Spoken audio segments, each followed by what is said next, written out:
साळुंके साहेब यांना मी विनंती करतो की त्यांनी आपले या ठिकाणी विचार व्यक्त करावे. महाबोधी राजप्रज्ञाशील करुणा सागर तथागत भगवान बुद्ध, त्यांचा धम्म आणि पवित्र असा भिक्षू संघ अशा तिन्ही रत्नास माझे त्रिवार अभिवादन. महामानव बोधिसत्व परमपूज्य डॉक्टर बाबासाहेब आंबेडकर यांच्या पूज्य स्मृतीस त्रिवार अभिवादन. आज डॉक्टर बाबासाहेब आंबेडकर बहुउद्देशीय उत्कर्ष प्रतिष्ठान याच्या सभागृह बुद्ध धम्म संस्कार सभागृहामध्ये ह्या प्रतिष्ठानाचे संस्थापक अध्यक्ष आदरणीय प्राध्यापक मुकुंद बारसाकळे सर, त्याचप्रमाणे सरचिटणीस अशोक इंगळे सर, त्याचप्रमाणे कोषाध्यक्ष तायडे सर आणि इथे उपस्थित असलेले सर्व गुणसंपन्न, शीलसंपन्न, चारित्र्यसंपन्न धम्म उपासक उपासिका या सर्वांना माझा क्रांतिकारक जय भीम. 2 मिनटं मला बोलण्याची संधी दिल्याबद्दल सर्वप्रथम मी सरांचे आभार मानतो. आणि ज्यावेळेस अशोक इंगळे सरांनी हा संपूर्ण इतिवृत्तांत वाचून दाखवल्याच्या नंतर अक्षरशः काय बोलावं मला सुचतच नाही, म्हणजे निशब्द झालो. 25 वर्षापासून जे स्वप्न आम्ही बघत आलो आहे ते स्वप्न अक्षरशः तुम्ही सत्यात उतरवलेलं आहे. जसं की सरांनी सांगितलं की खंड 18 भाग 3 वाचताना सरांना ती प्रेरणा मिळाली की एक भवन उभं व्हावं आपलं, पण बाबासाहेबांच्या सांगण्याप्रमाणे. तोच खंड 18 भाग 3 वाचताना माझ्या वाचनामध्ये एक गोष्ट आली होती. बाबासाहेबांनी 24 नोव्हेंबर 1956 रोजी सारनाथ येथे आपल्या शेवटच्या भाषणामध्ये आपल्या सर्वांना एक आवाहन केलं होतं की प्रत्येक बौद्धाचं आद्य कर्तव्य आहे की त्यांनी दर रविवारी विहारात गेलं पाहिजे. आणि ती गोष्ट मागील 25 वर्षापूर्वी वाचनात आल्यापासून तेव्हापासून आज तक आहेत. आम्ही विहार जागृती मंच नावाची संस्था स्थापन केली आणि एकही रविवार न चुकता दर रविवारी आम्ही आमच्या विभागातले सगळे लोक पांढरे शुभ्र वस्त्र घालून विहारात जातो. ते करत असताना फक्त विहारात जाऊन करायचं काय, नमो तसं जसं होईल तसं असंच करायचं की पुढे काहीतरी केलं पाहिजे. आणि सरांनी जो इतिवृत्तांत वाचून दाखवला ना, तर अक्षरशः ते प्रॉब्लेम्स आम्ही फेस केलेले आहेत. म्हणजे जसं काय मी स्वतः ते जगत होतं असं मला वाटत होतं. आणि ज्यावेळेस फेसबुकला एकदा मी हे प्रतिष्ठानचं संपूर्ण भव्य वास्तू पाहिली, सरांचं व्याख्यान ऐकलं, इतका प्रभावित झालो की कधी जाऊन सरांना भेटतो आणि त्यांच्याकडून मार्गदर्शन घेतो अशी माझ्या मनामध्ये इच्छा निर्माण झाली.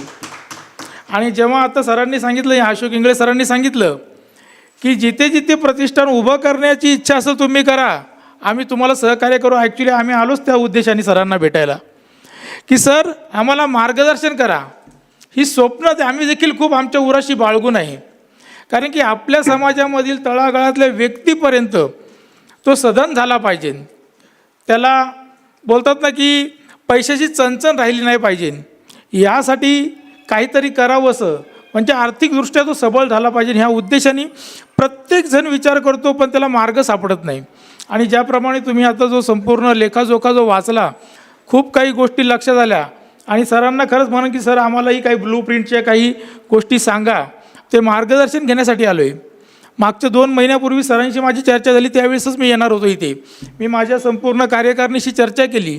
चर्चा केल्याच्यानंतर सगळे उत्सुक होते, पण मी स्वतःच आता लॉच्या शेवटच्या वर्षात आहे. मी लॉ करतो आहे, वयाच्या 47व्या वर्षात मी लॉ करतो आहे. आणि हे सर्व मुंबईसारख्या अति फास्ट सिटीमध्ये राहत असताना, संसार सांभाळत असताना, सामाजिक कार्य करताना या गोष्टी करतो आहे. राजकीय क्षेत्रातून अनेक ऑफर्स आल्या तरी पण कधीच राजकीय क्षेत्राकडे वळालो नाही, अजूनपर्यंत वळालो नाही.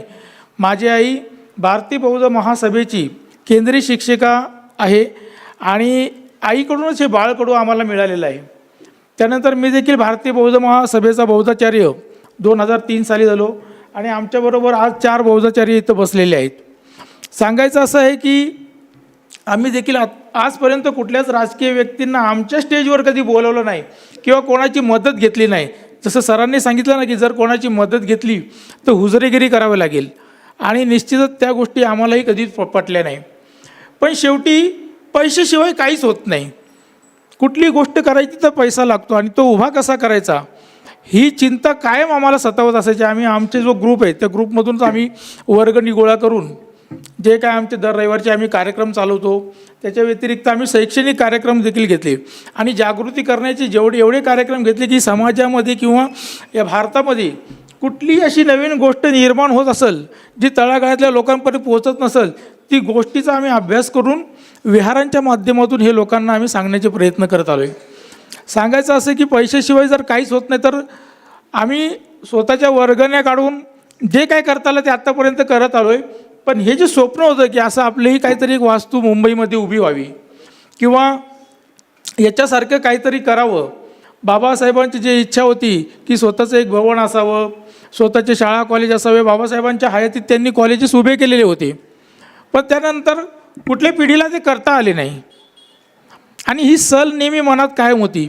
पण सरांचं ज्यावेळेस फेसबुकला मी जे पाहिलं, व्हॉट्सअपला या गोष्टी पाहिल्या, तेव्हा कुठेतरी असं वाटलं की ही लिंक कुठेतरी जुळते आणि ती लिंक जोडण्यासाठीच सरांचा वेळ घेतला आणि इथपर्यंत आलो. सरांच्या डोळ्यांचं ऑपरेशन झालेलं आहे, तरी मी सरांना वेळ मागितला की सर माझ्यासाठी आमच्यासाठी कमीत कमी 10 मिनटं तरी तुम्ही या, नाहीतर ते आज येणार नव्हते. काल तुमचा इथे कार्यक्रम पण होता माता रमाईच्या जयंतीचा आणि आमच्या विभागात पण भरपूर मोठे मोठे कार्यक्रम झाले जयंतीचे.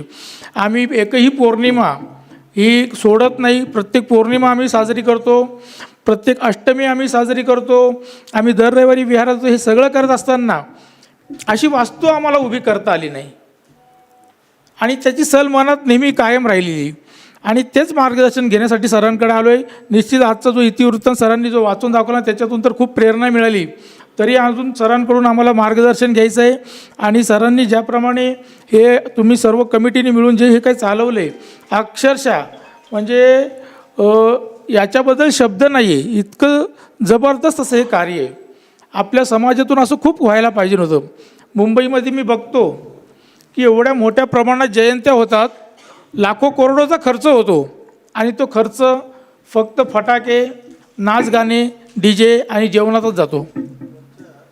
ते पाहिल्याच्या नंतर कळलं की तोच पैसा जर गोळा केला असता तर आत्तापर्यंत मुंबईमध्ये याच्याहीपेक्षा भव्य आपलं वास्तू आपल्याला उभ्या करता आल्या असता.